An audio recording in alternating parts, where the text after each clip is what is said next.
Hello everyone, welcome back to the channel. Today I'm going to be talking about episode 3 of Star Wars The Bad Batch, the episode entitled Replacements. And before going any further, I want to let you know that there will be spoilers in this review, so if you haven't watched episode 3, then you probably should avoid this video unless you really want to be spoiled. With all that out of the way, let's get on with the review.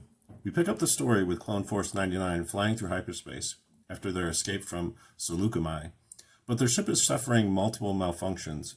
Echo is tending to various repairs, while Tech is working on a device to test their inhibitor chips. Suddenly, a massive malfunction knocks them out of hyperspace, forcing them to crash land on a moon. During this landing, Wrecker bumps his head, leading to an injury that keeps him more or less out of commission and sitting on the sidelines for most of this episode. After the crash, they discuss the absence of Crosshair from the team and how his turn against them was caused by the inhibitor chip. We then cut back to a laboratory on Kamino and find Crosshair undergoing further procedures at the direction of Governor Tarkin. Tarkin is joined in the scene by Admiral Rampart, the Imperial officer we had previously seen in a hologram announcing the implementation of the Chain Code program, a way for the newly formed Empire to track the movements of ships and citizens. Rampart is also in charge of Project War Mantle, which is a plan to replace the clone troopers with skilled recruits to act as loyal soldiers in the Imperial Army. We are then introduced to 4 of these recruits, who are put under the command of Crosshair. We then cut back to the moon, where the Bad Batch crash landed. We find Tech and Echo outside the ship, where they are replacing a burned-out capacitor. We then realize that they are not alone, as a creature known as an Ordo Moondragon steals the newly installed capacitor and runs off with it. Hunter is determined to get the part back, and Omega volunteers to join him on this mission. We then cut back to Kamino, as the recruits are being observed by Tarkin, Rampart, and the Kaminoan Prime Minister. The Kaminoan expresses skepticism that the recruits can match the performance of his clone troopers, so Tarkin orders that they be tested. They are to be sent to Onderon to complete the mission of wiping out Saw Gerrera's camp.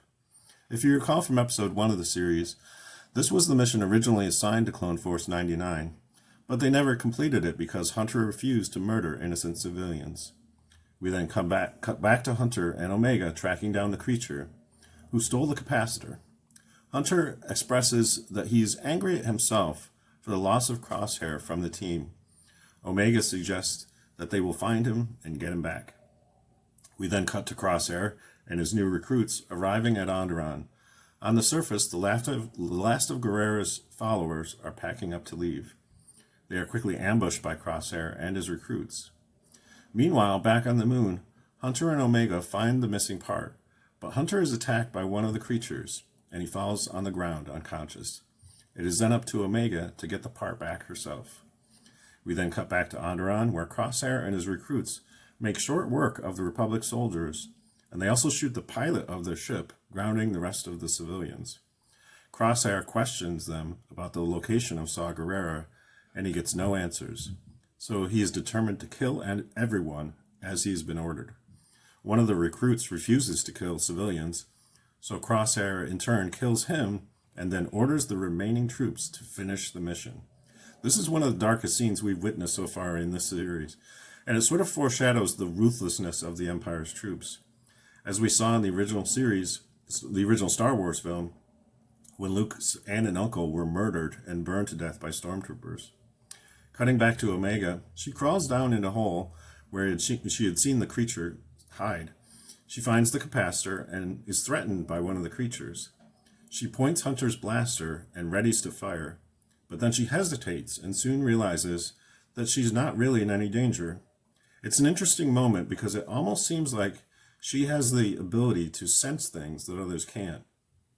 She then tosses her flashlight away, which the creature goes after in order to feed on its electrical energy. She calmly retrieves the capacitor and crawls out of the hole to meet up with Hunter.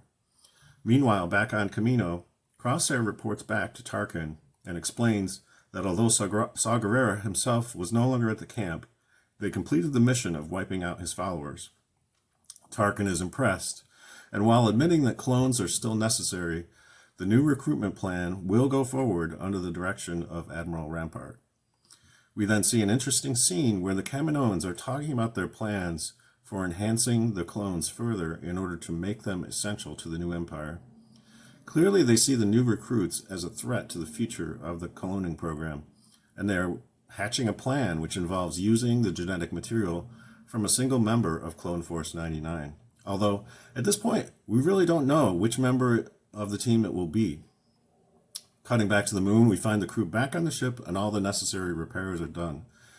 The episode ends with a sweet moment where Wrecker gives Omega her own resting place, where she can sleep and basically feel at home. I really enjoyed this episode overall. It definitely established Omega's new role as a valuable member of the team. And also, all the stuff with Crosshair was really amazing.